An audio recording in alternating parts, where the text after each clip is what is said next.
Support for NPR and the following message come from The Gateway, a podcast from St. Louis Public Radio, offering a daily dose of local news to keep you informed about issues that impact your life. Download The Gateway anywhere you get your podcasts. Thought I'd end up with Sean, but he wasn't a match. Hey, Bill Curtis here. We all know how the Wait Wait podcast works, right? You listen quietly while Peter and I joke around, have fun, and play games. But do you ever wish you could play along, too? Well, now you can. Just check out our new interactive... Not now, Peter. Well, now you can. Check out our new interactive game for your smart speaker. We ask you the questions, and we can hear your answers. Just ask your Alexa or Google Home to open the Wait Wait quiz to try it out. You could win my voice on your voicemail, maybe singing my fave jam. One taught me love, one taught me patience, and one taught me pain. Now I'm so amazing. From NPR and WBEZ Chicago, this is Wait, Wait, Don't Tell Me, the NPR News Quiz. Is it hot in here? I blame global warming. I'm Bill Curtis, and here is your host at the Chase Bank Auditorium in downtown Chicago, Peter Sagal. Thank you, Bill. Thank you, everybody. Thank you so much for being with us. We have a wonderful show for you today. Later on, we're going to be talking to the actor Lance Reddick. He played Lieutenant Daniels on The Wire. He's once again starring in the latest John Wick movie. But first, some history was made this week in broadcasting. The two greatest interviewers of the past 2 decades, Terry Gross and Howard Stern, had a 2-part conversation on Fresh Air, and it was so astonishing to hear someone synonymous with the decline of civil discourse, obsessed with porn and sex, talking to Howard Stern.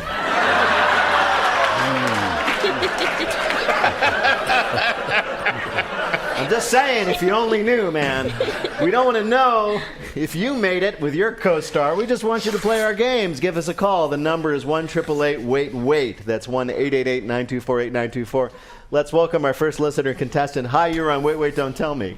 Hello, this is Richie Huntington from Dallas, Pennsylvania. All right, you're from Dallas, Pennsylvania. I don't know where that is. I'm sure that you enjoy explaining to people it's not that Dallas, but where is it? It is near Scranton and Wilkes-Barre, Northeast PA. Northeast PA. And what do you do there? I'm a family practice doctor. Oh, that's awesome. That's good work. And how long have you been doing that? 20 years. All right. Well, welcome to the show, Richard. It is great to have you with us. Let me introduce you to our panel this week. First up, the co-host of the podcast, Nobody Listens to Paula Poundstone. It's Mr. Adam Felber. Hi, Dr. Richie. Next, a comedian will be performing at the Comedy Underground in Seattle, Washington, May 30th through June 1st. And she's the host of the trivia podcast, Go Fact Yourself, on the Maximum Fun Network. It's Helen Hong. Hi, Dr. Richie. And a humorist and author, most recently of Save Room for Pie, it's Roy Blount, Jr.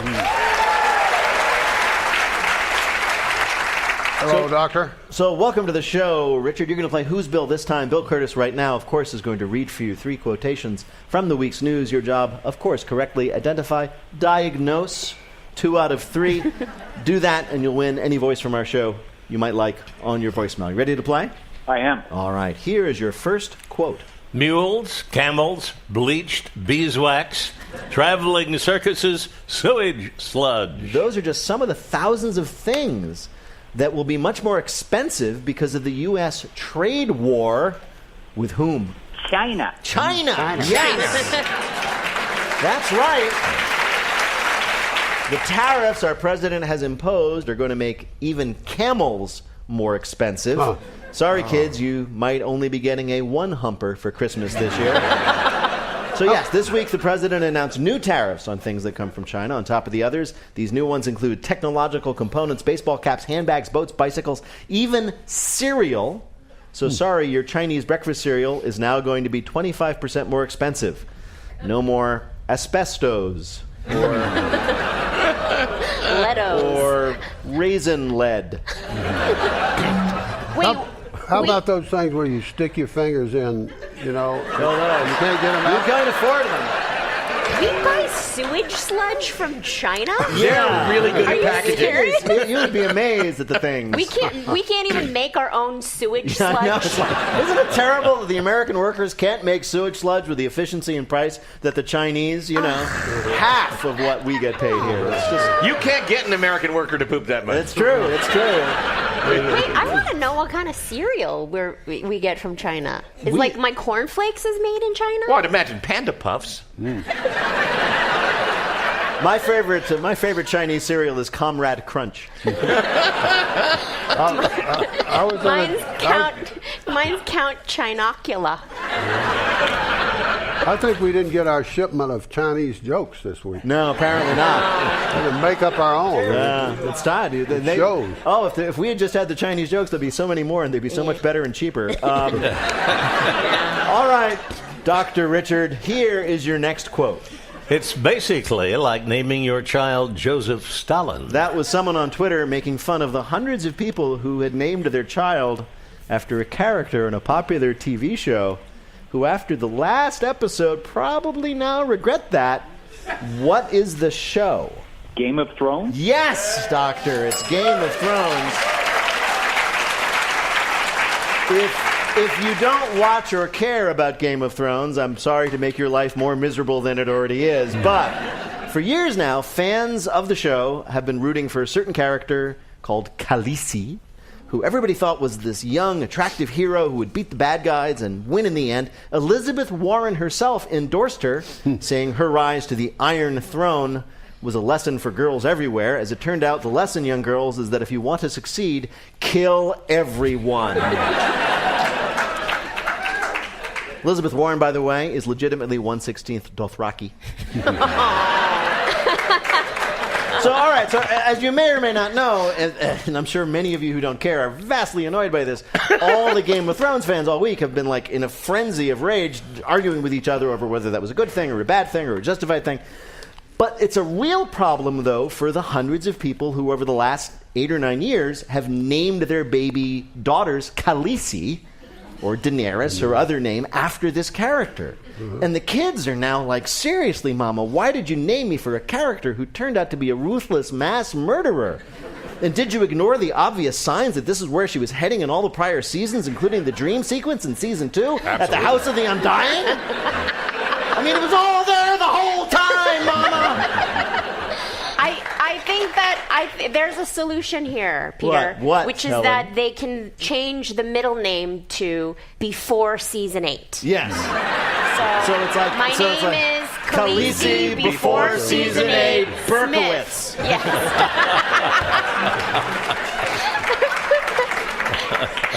It's just, I mean, first of all, it's just a bad idea to name your kid after a character in a TV series if you don't know how it's going to turn out.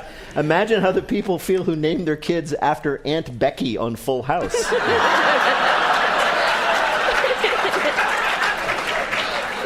It's just never a good idea at all. No, it's just not a good idea. Just ask my cousin Cosby. All right, here is your last quote. Park the car in Harvard Yard. That was Bill imitating the accent we are now told is, believe it or not, considered to be one of the sexiest in America. What is the accent? That is a Boston or New England accent. You're exactly right. The Boston accent. Wow. It's sexy, everybody. It's time to park the Colonel in the Harvard Yard. The Connell. The Colonel. We've all been there. We all know what it's like. You're watching The Departed or Good Will Hunting. Departed. We're never going to get through this, are we? Sorry. That's all right. You've been there. You're watching The Departed or Good Will Hunting, or you're getting beaten up by a bunch of drunk Bruins fans. And you have this funny feeling in your tummy because, you know, it's the Boston accent, and it is apparently, according to a survey of social media users, the second sexiest accent in the country after the Texas accent. No, this is true. No, this is why so many lonely men are ordering mail-order brides from Worcester. Okay, when they say sexy, do they mean it makes you want to stick things in your ears? Helen, we decided that we couldn't let this go unchallenged, so we decided that we needed to talk, well, really to the only person we knew who could really let us know how the Boston accent at least has worked out for him. Ladies and gentlemen, please say hello to Ray Magliozzi of Car Talk. Hey, Ray.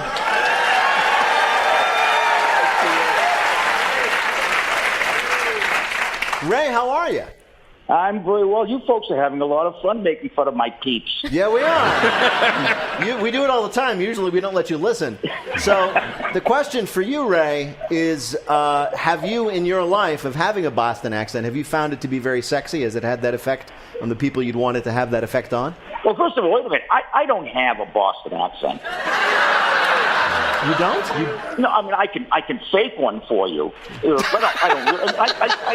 I dedicated years to losing my Boston accent because I thought it sounded bad. I listened to all these people on NPR who sounded so erudite, and here we were, because that was hopeless with my brother. Yeah. But for years I tried to cultivate a Midwestern accent. And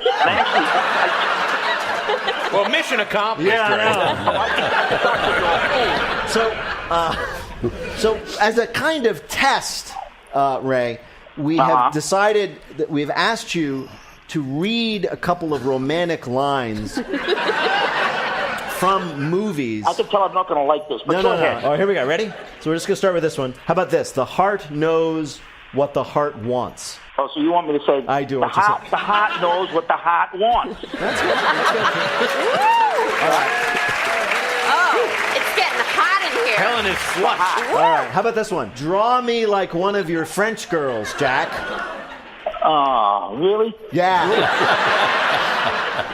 Draw me like one of your French girls. Jack? Is that what it is? That's good. That's Okay. good. Last one. Ready? Here we go. My tastes are very singular. Oh, my tastes are very singular. Wow. Ladies and gentlemen, you know what that was? Hold on. Smoldering.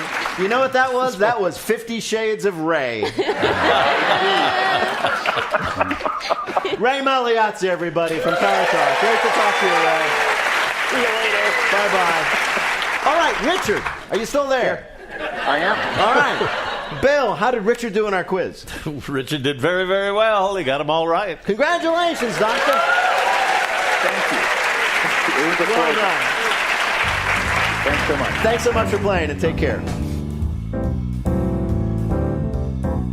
Coming up, a Bluff the Listener game with military precision. Call 1-888-WAIT-WAIT to play. We'll be back in a minute with more of Wait, Wait, Don't Tell Me from NPR. This message comes from NPR sponsor Simply Safe Home Security. Simply Safe believes fear has no place in a place like home. That's why they made a completely wireless home security system that can be self-installed in under an hour. Their sensors are built to protect every point of access to your home. Plus, Simply Safe has no long-term contracts. More than 3 million people have already protected their home with Simply Safe. Get free shipping and a 60-day money-back guarantee at simplysafe.com/wait. It's 1965. A white minister is murdered in Selma, Alabama, but no one is held to account.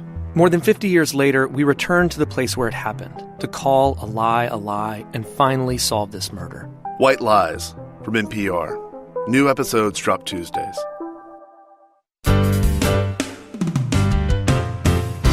From NPR and WBEZ Chicago, this is Wait, Wait, Don't Tell Me, the NPR News Quiz. I'm Bill Curtis. We're playing this week with Adam Felber, Helen Hong, and Roy Blount Jr., and here again is your host at the Chase Bank Auditorium in downtown Chicago, Peter Sagal. Thank you, Bill.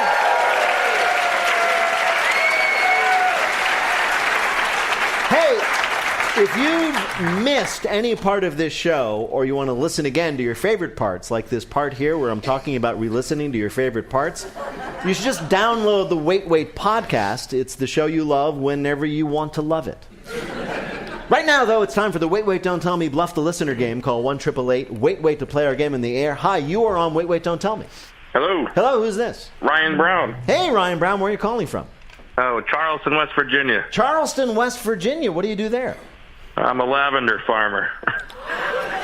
Oh, I've heard about it. Oh. Those tough, hard Scrabble men who mine the lavender in West Virginia. That's right. You sound Keep so going. chill. You sound like you've been, like, bathing in lavender. Pretty much. Yeah. Well, welcome to the show, Ryan. You're going to play our game in which you must try to tell truth from fiction. What's the topic, Bill? We're looking for a few really, really good men.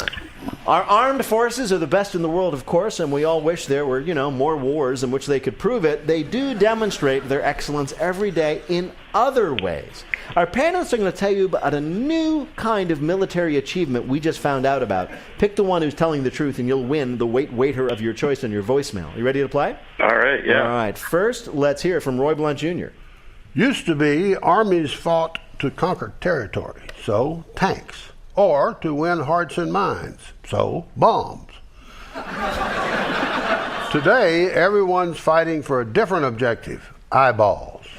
Hence, the U.S. Army's all-American influencer platoon. There's wisecracking Ernie from Brooklyn. There's Gus from Minnesota who can fix anything mechanical. There's Tonga. She's extreme punk, but she'll come through in a pinch. And Daisy, the come-hither martial arts gal, and all the rest. They're all over social media, and this week, as tough on the outside Sergeant Task put it, we took a big hill. Cover of Us magazine. There you are. The U.S. All-American influencer platoon gets on the cover of Us. Your next story of military excellence comes from Helen Hong. There's a lot of reasons why people join the Army. Patriotism, for instance, or a way to pay for college, or to gain a sense of discipline. But never in the history of the armed forces has anyone joined because they heard the food was amazing.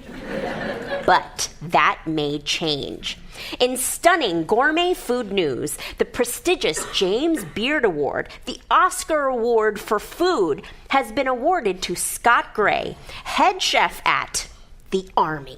Now, mind you, Mr. Gray is not a fancy chef who's whipping up delicacies for the high-ranking hoi polloi. No. Scott Gray is in charge of creating shelf-stable MRE field rations. MRE, which stands for Meals Ready to Eat, must have a shelf life of at least 5 years and typically comes in a plastic packet, which includes a wet nap and a tiny roll of toilet paper. Historically described by service members as absolutely disgusting and yuck and honestly I'd rather be shot than have to eat one more. All of that changed this past year when Scott Gray took the reins in the mess hall. His chicken burrito is sublime, raved the food critic at the New York Times. Perfectly tender and comes with a side of rich smoky mole sauce, which one must squeeze out of a plastic sauce packet. The meals have caused such a sensation, there's talk that Mr. Gray may be up for a coveted Michelin star. When asked about how he feels about that, Mr. Gray responded, "Huh? Like the tire?" The Army's chef wins a Beard Award for the excellence of his MREs. Your last story of fighters going far comes from Adam Felber. It was a clear blue day in Washington State 2 years ago when a Navy pilot in an EA-18G Growler perpetrated one of the most notorious stunts in the history of aviation. With contrails, he drew a large and startlingly accurate depiction of male genitalia, forever after to be known as the sky penis. Well, now, after a 2-year investigation, the Navy has indeed looked into what was at the bottom of it. The pilot was a prodigy, a lad commanding officers referred to as a whiz kid. But his act was goaded on by the electronic weapons officer, the EWO, in a recorded dialogue that we now know that is so historical that I must ask our voice of history, Bill Curtis, to reenact it. Noticing the optimal conditions, the EWO said, "Bill? You should totally try to draw a penis." Dude, that would be so funny. Against his better instincts, the pilot agreed. After some maneuvering, the EWO noticed some problems and was heard to say, "Going to be a little lopsided." And moments later, ecstatically, complete. etc. Once they completed the full Monty, they realized that, quote, the contrails were remaining longer than predicted in the sky, and they actually tried to fly a route that scribbled over it in vain. And now, despite their mighty achievement in aviation, the two perpetrators of the Sky Phallus have been discharged.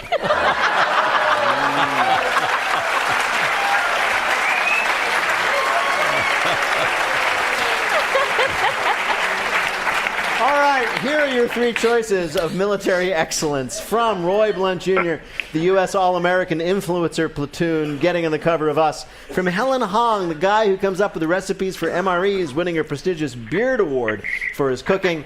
And from Adam Felber, the impressive details of how the great Sky Phallus of 2017 was created in the skies over Washington. Which of these is the real story of military excellence? I'm going to go with the sky penis. Yeah, well.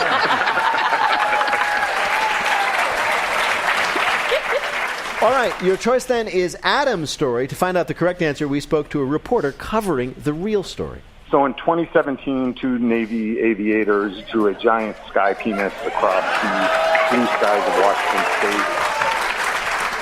That was Jeff Zulowitz, a senior reporter with Navy Times, talking about, of course, the great sky penis. And if people are listening with their children right now, please address your complaints to the U.S. Navy. Congratulations, Ryan. You got it right. You won a point for Adam. Bill Curtis deserves a point for that. Oh, you won a point for Adam, and I think a round of applause for Bill. And, of course, you've won our prize, the voice of your choice on your voicemail. Congratulations. All right, thank you. Thank you. Take care.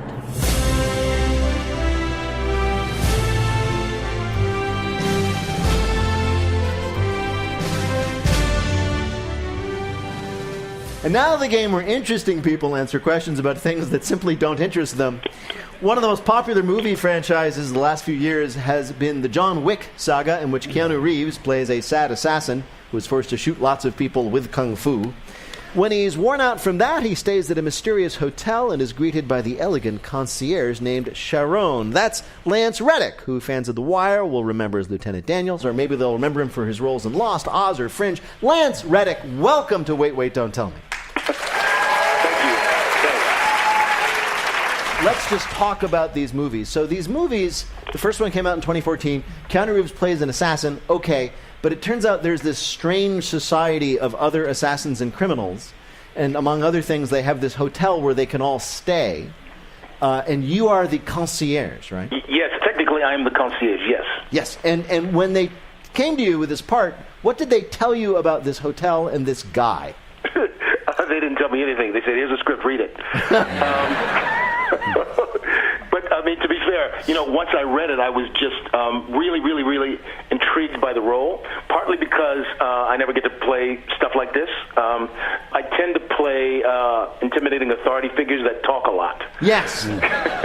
I have to say, you have, again, being a fan mainly of The Wire, a pretty intimidating presence when you want to. Do you use that in real life, like when your kids are misbehaving? Yeah, that never worked. No. Yeah. Not ever. That's a shame. Yeah. I thought so. Yeah. So let's talk about John Wick. So you play this guy. I noticed in the first two movies, first of all, how come your character, always has to end up looking after John Wick's dog? That doesn't seem right to me. That's obvious. It's because I'm black. You went right there, man. I didn't want to do that. Well, now it makes sense. I'm going to die in the first frame after saying that. Oh, yeah. I got to ask you this. People ask me this, or rather, I've heard people talk about this. What is Charon's accent? It is Kenyan. Well, it's supposed to be Kenyan. Yeah. And what do the Kenyans you've met think it is? Oh, well, I haven't done a survey, and I would request that you don't either. All right. It's such a smooth character. Oh, he's very smooth. Very smooth, and you don't really say much, but you're just very like, oh, this guy's more than a concierge. Yeah. I have to ask you, because Keanu Reeves has become such an icon over the years for kind of just like laconic silence. We all think of like sad Keanu. Is that what he's really like in the set, or is he like constantly joking around? Oh, he's one of the most thoughtful, sensitive people I've ever known. He's an extraordinary human being. So, I mean, I'm going to tell you that I've heard this. I know people who've worked with him, and they say he's a particularly generous actor in terms of he works with people. But his interaction with almost everybody he meets, all the other actors in this movie, is he kills them. So I'm wondering, like, on the set, you're like, okay, I'm doing a scene with, like, let's say the ninjas, and he says, hey, guys, we're going to work together, and when I stab you in the eye, I just want you to know I really respect you. Is that Well, I wasn't there for those scenes. Yeah. But the scuttlebutt on the set was he was very kind. He was very kind. He only kills people who refuse to take care of his dog. That's the whole plot of John Wick, if you haven't seen it. What's amazing, and I will say this, is the plot of the movie is basically he kills people, but the reason he kills people, not a spoiler, the reason he kills people is in the beginning of the first movie, the bad guys kill his puppy, which is pretty traumatic. Yeah, and also, I mean, it was a puppy that was given to him by his late wife. Nobody cares about that. It's this adorable puppy, and freaking Theon Greyjoy, who we all know is a loser, shows up and kills his puppy. So anyway, I'm getting the wires crossed. So anyway, so in the movie, at the end of the first movie, he then gets a dog. And then at the beginning of the second movie, the first thing he does is he gives the dog to you. To be fair, what he does is he asks if the hotel provides services for dog care. Right. And I say no. However, I'll watch it for you. But the thing is, so like there's this dog, and the dog has lived now through the second movie and now the third movie. And I talk to people who say, I saw John Wick. It's really great. It's even better than the last one. And they say, is the dog okay? Yeah. Because it turns out that you can do a movie in which like literally 80 people are murdered and all people care about is the dog. Mm-hmm. That is amazing. Yeah, it's true. I think that's a uniquely American phenomenon. Yeah, exactly. If there was a moment, if it came down to you and your character and the dog, people would be rooting for the dog. Unfortunately, yeah. Yeah, that's true. Yeah, I won't play the black man card again, but yeah. Yeah. Well, I'm going to see it tonight, and if the dog doesn't make it, I'm going to, kill some people. You see what I mean? I'm just going to say to America, go see John Wick 3. The dog is fine. Yes. There's nothing to worry about. Lance Reddick, it is a pleasure to talk to you after being a fan for so long, but we have invited you here to play a game we're calling Anything You Need, Sir. So as we were discussing, in the John Wick films, you play this hotel concierge, always at the disposal of the guests. Their requests are a little unusual. But we wanted to ask you about the concierges in real life who have it much harder because instead of assassins, they're dealing with rich people. Yes. Answer 2 out of 3 questions about real-world concierges and the problems they solved. You'll win our prize for one of our listeners. Bill, who is Lance Reddick playing for? Lucy Morrison of Baton Rouge, Louisiana. All right. You ready to play? Yes. All right. The concierge at the fancy Carlisle Hotel in New York did what once for a guest's pampered pet dog? A, arranged for squirrels to be released in front of it on a walk in Central Park so it could feel the thrill of the hunt. B, imported sod and grass onto the floor of the room so it could enjoy an outdoor pee without going outdoors. Or C, ordered the dog a custom-cooked steak from Japan in a private jet so it would arrive warm. Wow, that's a tough one. I'm going to go for the steak from Japan. No, it was actually the sod and grass in the room. Really? This very wealthy lady had her pet dog. She didn't want to take the dog outside, but she didn't want the dog to have to pee in a pad or something, so the concierge brought the lawn to the dog. All right, you still have 2 more chances here, Lance. Oh, good. The concierge at the Ritz-Carlton Cancun was able to help a guest enjoy his trip to the beach by doing which of these? A, blotting out the sun with a 300-foot-long shade so he wouldn't get a sunburn. B, calming the waves with a giant boom so he could enjoy his swim. Or C, covering the beach with carpet so he didn't get sand on his toes. Oh, boy. But, yeah. I'm going to give you a hint. This guy apparently had something in common with the dog in the prior question. He had sensitive toes. Okay, C. Yes, it's C.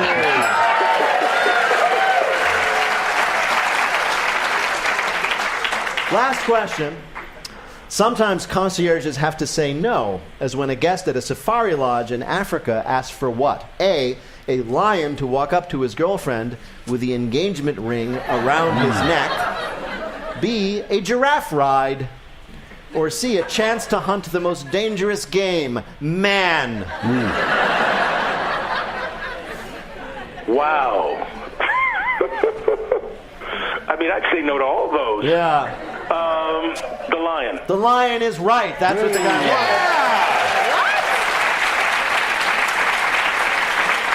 wanted. The concierge had to explain that if they arranged for the lion to walk up to the girlfriend, it would be a very brief engagement.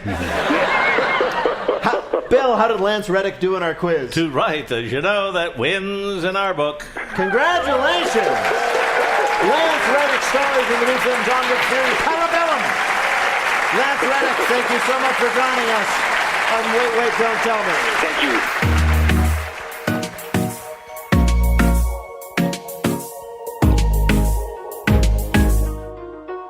In just a minute, we keep very, very quiet in our Listener Limerick Challenge game. Call 1-888-WAIT-WAIT to join us on the air. We'll be back in a minute with more of Wait, Don't Tell Me from NPR.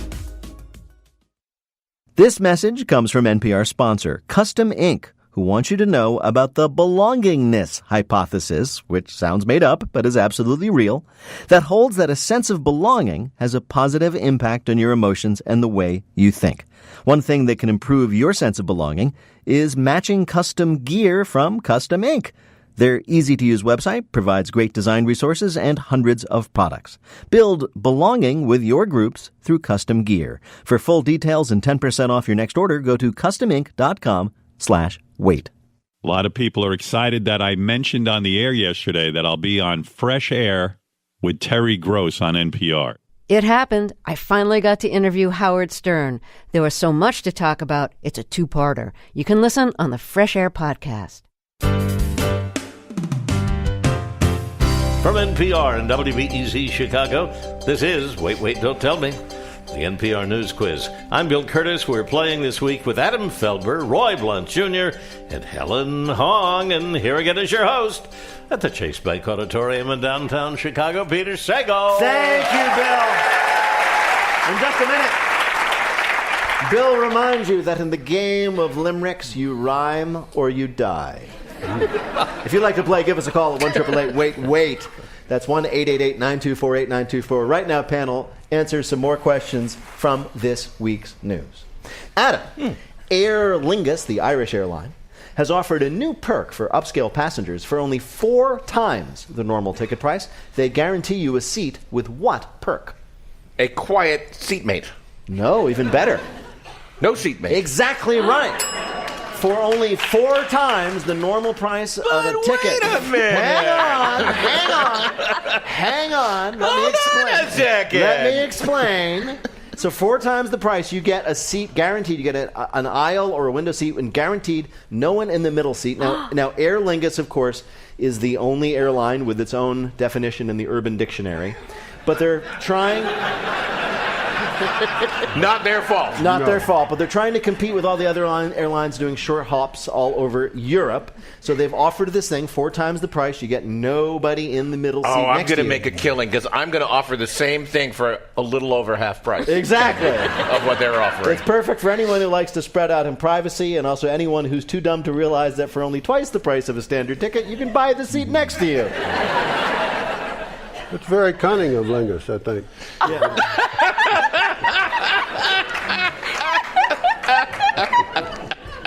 Thank you. Thank you very much. Adam, linguists have traced the evolution of modern languages back to prehistoric times, and it turns out there's one word that hasn't changed at all in 8,000 years. So, if you were able to go back in time and meet somebody who spoke the Proto-Indo-European language, you could happily talk to each other about what? One word. Guy's named John. No. Poop. No. Very, very, very few words have survived the millennia without being changed in some way to different languages. This one, of course, has, but you would have to mime the bagel and cream cheese. Locks. lox. Really? What? Lox has meant salmon or smoked salmon for 8,000 years. What? It's the one word has not. 8,000 years ago, when they were pointing the salmon, they'd say lox. Now this was. How do we know this? Because The first deli, Right. 8,000 years ago, they were like, you want lox or not? Right. They found the menu from the first deli. Yes. Yeah. And it was completely unintelligible. It was in hieroglyphs, and then it said lox. Yeah, pretty much. Now, this was before cream cheese and capers, but they had the bagels at that time, but it was before the invention of the wheel, so the bagels were all square. Now, we know this because, like I said, the word is the same in all languages that have descended from this Proto-Indo-European language from which most of our languages come. So if the theory about lox is right, that means that Jews existed back then. So we can assume Proto-Indo-European was mostly used to complain. Right. You invented fire. Did you have to make it so hot?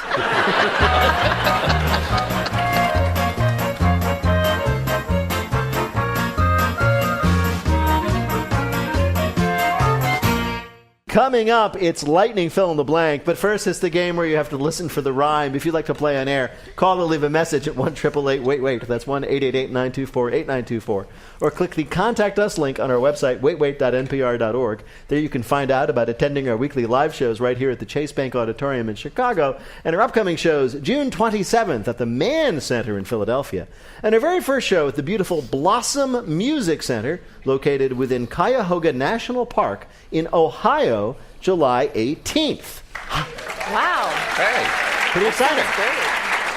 Hi, you are on Wait, Wait, Don't Tell Me. Hi. Who's Here, this? I'm Teresa Apple from Pittsfield, Massachusetts. I know Pittsfield out there in western Massachusetts. That's right. Not far from Lenox, where sometimes we do our show. What do you do there? I am a registered nurse in the operating room of a local hospital. Okay. I'm a girls' high school cross-country coach, Oh, good for you. a massage therapist, and a yoga teacher. Wow. Wow, you have all the jobs. You're like full service. I am, That's yeah. very exciting. But don't you have an obligation to be extremely healthy and fit yourself doing all those things? I do, and I am. Well, there we are. Well, Teresa, welcome to the show. Bill Curtis is going to read you 3 news-related limericks with a last word or phrase missing from each. If you can fill in that last word or phrase correctly on 2 of the limericks, you'll be a winner. You ready to play? I am. Let's do it. Let's do it. Here is your first limerick. Though my driver's not starting a riot, he keeps yakking about his new diet. But I don't want to talk. I might get out and walk. I'll pay more if the driver stays quiet. Yes, quiet. Uber. You know them. They're now offering quiet mode. With the press of a button when you order the car, you can let your driver know you'd rather not talk. All right? It's all part of Uber's lifelong mission of making their customers' rides more enjoyable and making their drivers feel more and more like ghosts. Oh my God, I cannot wait for this. Now, you should know, Helen, that it's only available with Uber Black. That's the high-end, expensive limo option. And if you don't want quiet, never fear. If you prefer, customers can also select a talkative preference. You can click that. No. But you don't need to do this. You don't need to do this. All you need to do is get into the car and say something like, "So, have I ever told you about the miracle of Dianetics?" Your driver will not talk to you. Here is your next limerick. Some bites can't be scratched with mere head shrugs. So dinosaurs kept their nests spreads snug. It made pterodactyluses throw out their mattresses. Because dinosaurs may have had...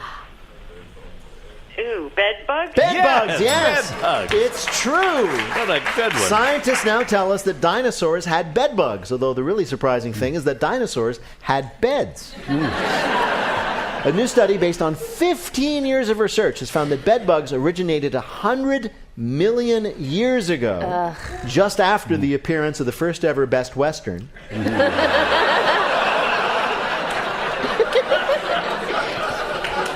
This means that millennia before humans walked the earth, there were other species that never ever changed their sheets.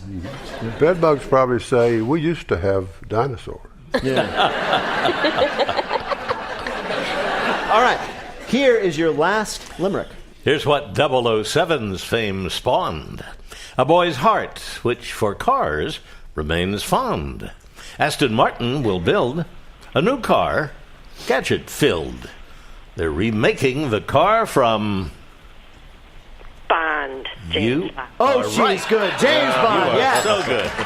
For a limited time, you can purchase an exact replica of James Bond's Aston Martin car from the movie Goldfinger, including all the cool gadgets from that movie, rotating license plates, extendable battering rams, a smokescreen device. It even comes with a removable rear-facing car seat for James Bond Jr. Now, for that $3.5 million, you get a Spy's car. It's amazing. It's great. It's also not street legal. You can have it towed to a parking lot and drive it around there. And drivers will need to spend 30 hours with a learner's permit to kill before they get their license. I can remember when cocaine meant you had too much money. Yeah. That's true. What do you want me to say? Bill, how did Teresa do in her quiz? The everything lady from Pittsfield did great. Congratulations. She won it all. Congratulations. Well done. Add this to your many achievements. Thank you so much for playing, Teresa. Thank you for having me. Bye-bye.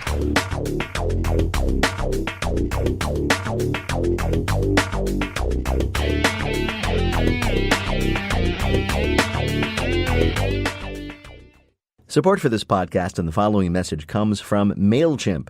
So, you want to grow your business. Now what? MailChimp's all-in-one marketing platform. That's what. It has all the marketing stuff you need all in one place, so you can save time and money. And it's powered by a marketing CRM so you can collect, organize, and understand your audience data. All to help you market smarter and grow faster. Learn more at MailChimp.com. Support also comes from Vrbo. Finding the perfect vacation home is hard. You start off looking for a beach house big enough for 6 and wind up watching videos of surfing dogs. Vrbo does the hard work for you. Whatever your budget or what you want from the home, a yard, a grill, even a private pool, Vrbo's got you covered.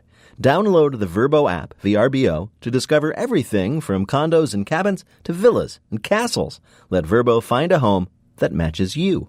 Now on to our final game, Lightning Fill in the Blank. Each of our players will have 60 seconds in which to answer as many fill-in-the-blank questions as he or she can. The correct answer is worth 2 points. Bill, can you give us the scores? Adam leads with 4, Helen has 3, Roy has 1. Okay. Roy, you're in third place. You're up first. The clock will start when I begin your first question. Fill in the blank. On Wednesday, the governor of blank signed the nation's most restrictive abortion ban. Alabama. Right. On Monday, Attorney General Bill Barr assigned a prosecutor to look into the origins of the blank investigation. Russia. The Russia investigation. That'll do. This week, a Reuters poll showed blank had a commanding lead over all other Democratic candidates for president. Joe Biden. Yes. On Tuesday, the National Labor Relations Board concluded that blank drivers were contractors and not employees. Uber. Right. A British woman was diagnosed with a sleep disorder this week after she unknowingly blanked while she was sleeping. She had called the doctor. No, she had bought a full-size basketball court. Best known for his work on the Carol Burnett Show, comedian blank passed away at the age of 85. Tim Conway. Right. This week, kids in Ohio were excited to hear they'd be starting their summer vacation early after blank was found inside their school. Well, something awful, no doubt.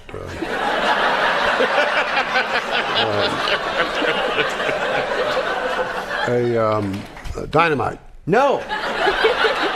Enriched uranium. Oh. Zahn's Corner Middle School outside of Cleveland will be closed for at least 3 months after 2 different types of nuclear material was found in the basement.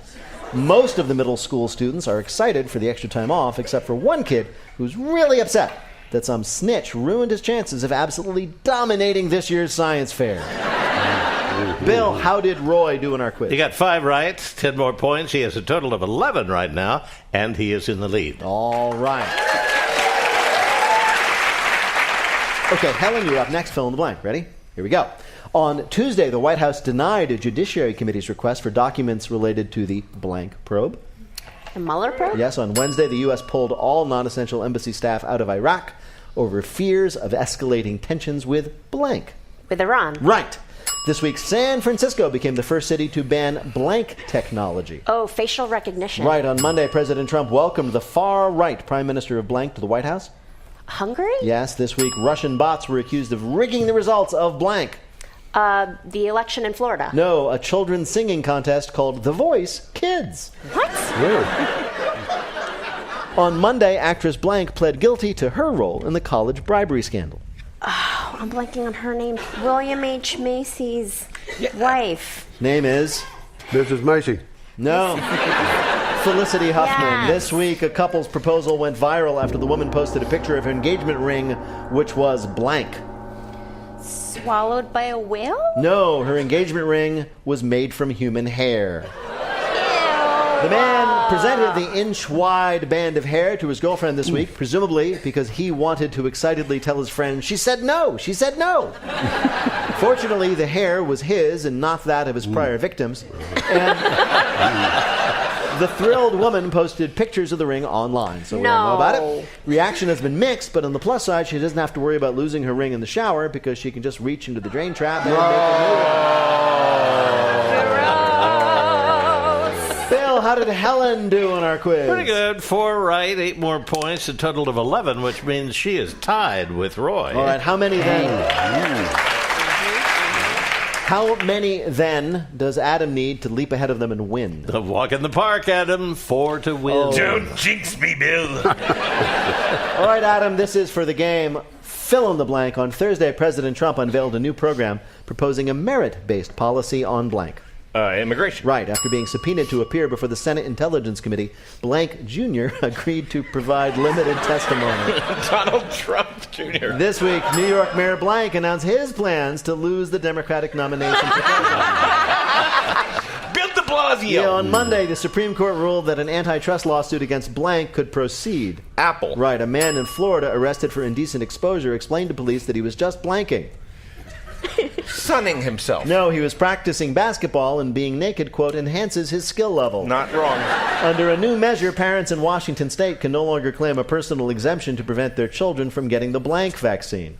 Measles. Right. On Monday, it was revealed that former President Blank was recovering from a broken hip. Jimmy Carter. Right. A British man who lost his passport 2 years ago was shocked this week when he received blank. Another passport. No. He was shocked to receive a thank you note from the kid who has been using it as a fake ID all this time.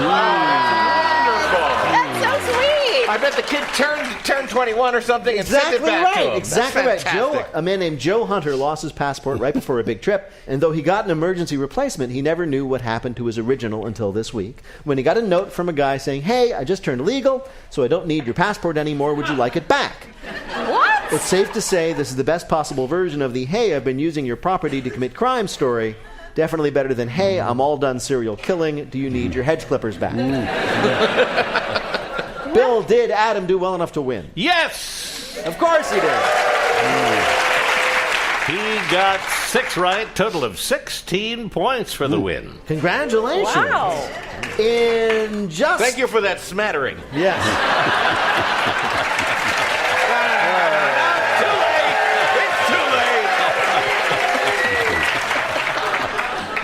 In just a minute, we're going to ask our panelists, now that Game of Thrones is coming to an end, what will HBO's next big hit show be?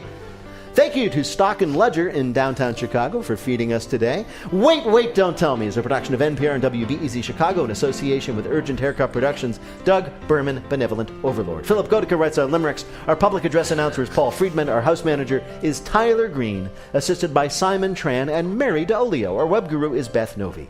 And this week, we are forced to say a sad goodbye to 2 wonderful interns, Alex McOwen and Rachel Klepper, known as the Wonder Twins, but only to themselves. Because, seriously, you look nothing alike, guys. Alex, you were unstoppable when we sent you on a mission. We should have asked you to get tape of the Holy Grail, and you would have found it. And Rachel, we can't thank you enough for creating order within our chaos, and we hope that we've prepared you for your next job, although we have to warn you, there will not be nearly as many donuts. BJ Liederman composed our theme. Our program is produced by Jennifer Mills, Miles Dornbos, and Lillian King. Our best boy is Peter Gwynn. Technical directions from Lorna White. Our business and ops manager is Colin Miller. Our production coordinator is Robert Newhouse. Our senior producer is Ian Chillag. And the executive producer of Wait, Don't Tell Me is Mike Danforth. Now, panel, what will be HBO's next big hit show we'll all get obsessed with? Roy Blount Jr. Another hard-hitting, short-titled, city-specific series from David Simon.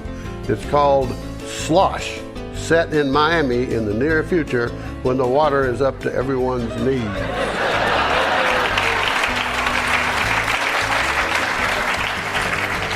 Helen Hong. A new series entitled White People in Old-Timey Costumes with Dragons. And Adam Felber. Well, it's a new show set in a bleak and hopeless dystopia where selfish warlords and schemers struggle to rule the remnants of a dying world. Yes, they're launching a nightly news show.